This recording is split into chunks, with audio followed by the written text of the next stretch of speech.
তুমি কটা পেয়ারা নিয়েছো?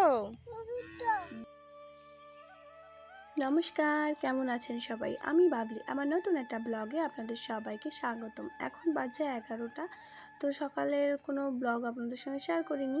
তো এখন 11টা বাজে, তো আমার ব্লগটি আজকে এখান থেকে স্টার্ট করছি।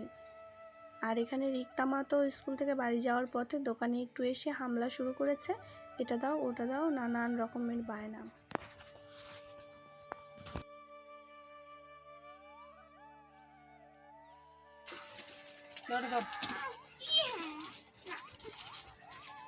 যেটা দিচ্ছি সেটা ধরবি। দেখ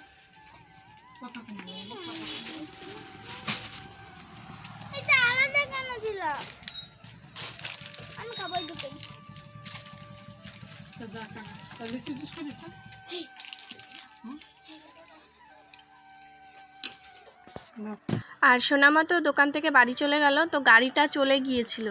তো সোনামা আমার ডাক দিল, মানে কি হয়েছে, গাড়িটা ভুলেই গেছিলো যে ওকে ওখানে নামিয়ে দিয়ে গেছে আমাদের দোকানে। তো অনেকটা গিয়ে তারপরে ব্যাক করলো, তারপরে রিক্তাকে নিয়ে বাড়ি চলে গেল। একজন দাদা সামনে দাঁড়িয়ে আছেন, তো উনি অনেক জিনিস নেবেন, তো একটা ফর্দ দিয়েছে, সেই ফর্দ অনুযায়ী আমি জিনিসগুলোকে মেপে দিচ্ছি। আর দোকানের মধ্যে না ভীষণ গরম। ওই যে একটা ফ্যান লাগানো আছে, দেখতে পাচ্ছেন? ফ্যানটা তো আমার গায়ে এক ফোঁটাও হাওয়া লাগে না, সব সোজা গিয়ে আমার কর্তামশার ওপরে গিয়ে লাগছে। আর আমি এই পিছনে গরমের মধ্যে দেখতে পাচ্ছেন আমি ঘেমে পুরো চুপচুপা হয়ে গেছি। তো চলুন একটু মালগুলোকে গুছিয়ে দিই, তো তারপরে আমি বাড়ি যাব। তাও ওই বাড়ি যেতে যেতে ধরুন 12টা বাজবে। তো তার জানি না, তারপরে আবার যদি কোনো কাজ দিয়ে ফেলে তাহলে আরও একটু টাইম লাগবে। তো চলুন ভিডিওটির সাথে থাকুন আপনারা। এখন বাজে 12:30। যেই আমি বাড়ি যাওয়ার জন্য রেডি হয়েছি, অমনি বলছে তুমি এখনই বাড়ি যাবে কি? আমার মুড়িগুলোকে আগে একটু গুছিয়ে দিয়ে যাও। এক বস্তা মুড়ি এসছে, তো সেগুলো একটু মানে গুনে আলাদা করতে হবে। 500-র প্যাকেট আলাদা করতে হবে আর 1 কেজির প্যাকেট আলাদা করতে হবে। আর এই যে দেখুন আমি 500-র প্যাকেটগুলো এই বস্তার মধ্যে ভরে দিচ্ছি। তো এখন বাজে 12:30, আর এই মুড়ি গুছিয়ে তারপরে পিছনটা একটু আগুন ধরিয়েছি, সেগুলো নিপতে আমার আজকে দেখবেন পাক্কা 1:30টা বাজবে বাড়ি যেতে যেতে। তো চলুন মুড়িগুলোকে গুছিয়ে নিই। আর কে কে মুড়ি খেতে পছন্দ করেন বলুন তো? এই দেখুন এক বস্তা মুড়ি চলে এসছে আমাদের দোকানে। আর এই যে মুড়িগুলো গোছানো হয়ে গেছে, আর এই যে দেখুন আমার অবস্থা দেখুন, মনে হচ্ছে না আমি পুরো স্নান করে এসেছি? হ্যাঁ, এতটাই গরম, ঘেমে পুরো একদম স্নান করে গেছি। আর এই যে দেখুন বাড়ি যাওয়ার আগে এখানে একটু আগুন ধরিয়েছিলাম। তো এই আগুনটা একটু না নেভা পর্যন্ত আমি এখান থেকে যেতেও পারছি না, কারণ সোনার বাবা দোকানের ভেতরে রয়েছে। তো উনিও একটু পরেই বাড়ি চলে যাবেন। তো এখন তো প্রায় বাজে 1:10। আর এই যে দেখুন এক বস্তা প্যাকেট এখানে দিয়ে রেখেছিলাম। তো সোনার বাবা বলছে যে এটা একটু সরিয়ে দাও। সরিয়ে দিতে গিয়ে এই যে দেখুন আমার মনে হয় আগুনটাই নিভিয়ে দিলাম।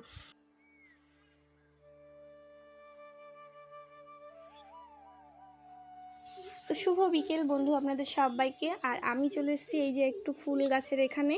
তো সকালবেলায় ফুল গাছের এখানে ফুল তুলতে এসে দেখি কি কিছু গাছ মানে ফুল গাছগুলোকে একদম জড়িয়ে ধরেছে।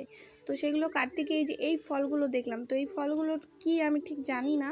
তো এই ফলগুলো না একদম চিচিঙ্গার মতন দেখতে, চিচিঙ্গার মতন গন্ধ, কিন্তু সাইজে একদম ছোট, সেই পটলের মতন একদম। তো আমি জানি না কি, আর অসম্ভব সুন্দর দেখতে। তো ভাবছি আজকে এগুলো কিছু একটা করা যায় নাকি দেখি। তো তুলে নিই, আর সকালেও কটা তুলেছিলাম। তো চলুন দেখি, নিয়ে গিয়ে ঘরে গিয়ে দেখি এগুলো কিছু করা যাবে কি না। তো ভীষণ শখ জেগেছে, তো এগুলো কুচিয়ে দেখবো ভাজা করা যায় নাকি। আর মুখে দিয়ে দেখেছি তেতো না।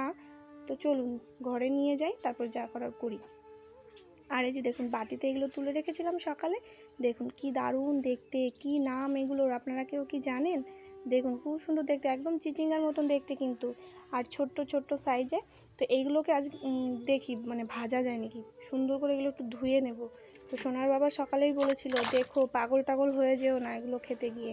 তো চলুন এগুলোকে একটু ধুয়ে সুন্দর করে ফ্রেশ করে নিই, দেখা যাক কি হয়। পাশের বাড়ির দিদি এসে বলছে তুমি কি করছো, তুমি কি পাগল হয়ে গেছো নাকি, এগুলো খাওয়া যায় না, এগুলো দেখো বিষ তিতা একদম। তো সত্যি ভালো করে জিভে ঠেকিয়ে দেখি সত্যিই তিতা। ব্যাস দিদির কথা শুনে জিনিসটাকে ফেলে দিতে হলো। মনে দুঃখ করে আর লাভ নেই, আর তেল নুন নষ্ট করেও লাভ নেই। চলুন একটু আমার রাস্তা থেকে ফুল গাছগুলোকে একটু দেখাসি, তাহলে আমার মনটা একটু ফ্রেশ হয়ে যাবে। আর এই যে এখানে সোনামা কিছু ফুল তুলেছে, আমাকে দেখাচ্ছে মা দেখো আমি ফুল তুলেছি। তো এখানে এত সুন্দর সুন্দর কিছু কথা বলেছিল, তো সেগুলো আপনাদের সঙ্গে শেয়ার করতে পারলাম না। তো পিছনের বাড়িতে গান বাজছে, আর তারপরে ও ফুল তুলেছে, পরে ওর নিজের মন খুশ করে এই টেঙ্গে টেঙ্গে গানে একটু নাচ করে দেখালো আমাকে। তো বললাম চলো মা আমরা একটু বাগান থেকে আসি, কিছু পেয়ারা দেখি পাই নাকি। তো এক দৌড়েও বাগানে যাওয়ার জন্য রেডি হয়ে গেছে,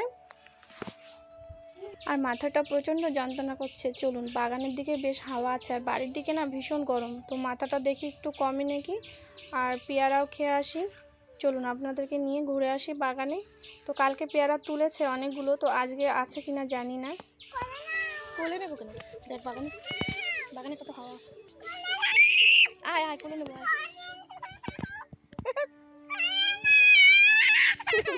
আয় আয় আয় আয় আয়।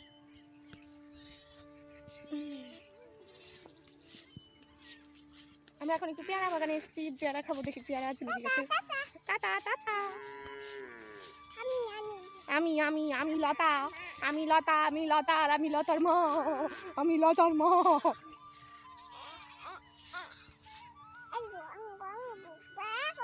পেয়ারা কই, পেয়ারা কই দেখি। তুমি কটা পেয়ারা নিয়েছো? দুটো। ওরে বাবা, চলো অন্ধকার হয়ে গেছে, এখন বাড়ি যাবো আমরা। দেখবে এই এই এই পেয়ারাটা হনুমানে খেয়েছে, দেখো এই দেখো, এই দেখো হনুমানে খেয়েছে, দেখেছো? ওই যে আমাদের গরু ডাকছে মাঠে।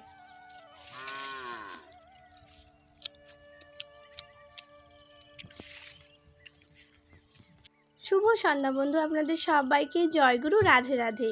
আর এই যে জামা কাপড় সব শুকিয়ে ঘরে নিয়ে এসেছি, কালকে সব বৃষ্টিতে ভিজেছিল, সব জামা কাপড়গুলো আজকে বেশ ভালো একটু একটু রোদ হয়েছিল, তো নেড়ে রেখে গিয়েছিলাম দোকানে, তো সারাদিন বসেই শুকিয়েছে। তো অতটা রোদ হয়নি আজকে, কিন্তু তাও বৃষ্টি হয়নি। তো আমার সব কাপড় চোপড় শুকিয়ে গেছে, তো এইগুলো এখন জায়গা মতন যার যার জিনিস সেখানে রাখার পালা। বাইরে থাকতে থাকতেই সব ভাঁজ করে রেখেছিলাম দড়িতে একটা একটা করে। তো বেড কভারগুলো সব ভাঁজ করে রেখেছিলাম। আর এই যে দেখুন এই বেড কভারটা কিন্তু আমার বাপের বাড়ির বেড কভার, ভীষণ সুন্দর দেখতে, আমার বিয়ের আগের কেনা বেড কভার। তো আমার ভীষণই পছন্দের একটা বেড কভার, তো আমি নিয়ে চলে এসেছি। আর এই সাদাটাও আমার ওই বাড়িরই বেড কভার, তো ওটাও দুটোই আমার মায়ের বাড়ির, তো দুটোই আমি নিয়ে এসেছি। তো আমার একটু সাদা সাদা রঙের বেড কভার বেশি পছন্দ। তো চলুন আলমারির মধ্যে রেখে দিই। অনেক কষ্ট করে কাপড় চোপড়গুলো শুকিয়েছি, কালকে যা বৃষ্টিতে সারাদিন ভিজেছে জামা কাপড়গুলো, তো আজকে একটু রোদ উঠেছিল তো সব শুকিয়ে নিয়েছি। তো এই যে দেখুন সবই তো ভাঁজ করে এনেছি, ভাঁজ করার আর কিছু নেই।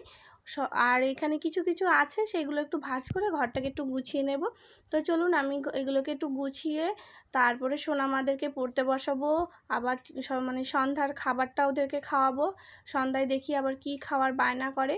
আর ওদিকে বিকেলবেলা আমি মাঠে ছিলাম, আর লতা ছিল আমার সাথে। রিক্তা প্রাইভেট থেকে এসে আমাকে আর খুঁজে পায়নি, তো বলছিল তুমি কোথায় গেছিলে, তুমি কি কোথাও গেছিলে নাকি বিকেলে। আমি যে না আমি তো মাঠেই ছিলাম। তো এই যে দেখুন আমার সোনামা একটা চাঁদমালা তৈরি করতে বসে পড়েছে, ওর স্কুলের সেটা শুনে রিক্তা একটু কষ্ট পেলো, কেন আমাকে ডাকলে না, তুমি মাঠে ছিলে। তা আমি বললাম আমি তো জানি না তুমি বাড়িতে এসেছিলে। লতামণির তো পড়া হয়ে গেছে, তো ওর মুখ থেকে তো একটা কথাও বলানো যায় না, তো অনেক কষ্ট করে একটু পড়িয়েছি ওকে। ছোট মানুষ তো কথা এমনিতেই বলতে চায় না, তো তারপরেও দু একটা পড়া পড়িয়েছি। তো এরপরে রিক্তা এই চাঁদ মেলা কমপ্লিট হয়ে গেলে ওকে কিন্তু বই নিয়ে বসাবো। ও এখনও বই নিয়ে বসেনি, আর এখন ঘড়িতে বাজছে 8টা। তো চলুন ওরা একটু পড়াশোনা করুক, ওদের কাজ বাজ করুক।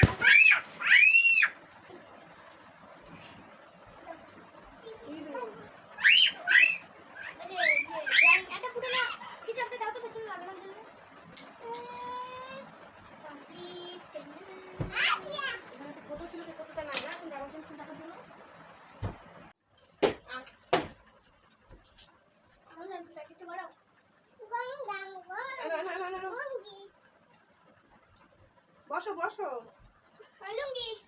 মেয়েদের পড়াশোনা কমপ্লিট, এখন বাজে 10:30। তো সবার খাওয়া দাওয়া হয়ে গেছে, সোনার বাবা বাড়ি চলে এসছেন। তো উনি বলেছেন রাতের খাবার খাবে না, তো বাকি রইল আমরা তিনজনা। তো তাড়াতাড়ি করে ওদেরকে খাওয়ানোর জন্য ওই ঘর থেকে খাবার নিয়ে চলে এলাম এই ঘরে। তো ভাবলাম যে ওই ঘরে কি আর দুজনকে নিয়ে কি করব, তো এখানেই খাবারটা নিয়ে আসি, দুজনকে খাইয়ে দিই। তো তারপরে আমি ওই ঘরে গিয়ে খাবারটা খেয়ে আসবো। আর এই যে দেখুন ছোট মেয়ের আমার দেখুন এত বদমাইশ, এত বিচ্ছু, মানে বলার আর ভাষা নেই আমার। এদিকে দিদিকে খাওয়াচ্ছি আর দেখুন তার কাণ্ড কারখানা দেখুন একবার। তো চলুন বন্ধুরা ওদেরকে একটু খাবার খাইয়ে নিই। আর আজকের ভিডিওটি যদি ভালো লেগে থাকে প্লিজ লাইক কমেন্ট শেয়ার করবেন। তো আজকের ভিডিওটি এখানেই শেষ করছি, দেখা হচ্ছে নেক্সট ব্লগে। ততক্ষণের জন্য সবাই ভালো থাকবেন, সুস্থ থাকবেন আর সবাইকে সাবধানে থাকবেন। টাটা, শুভরাত্রি।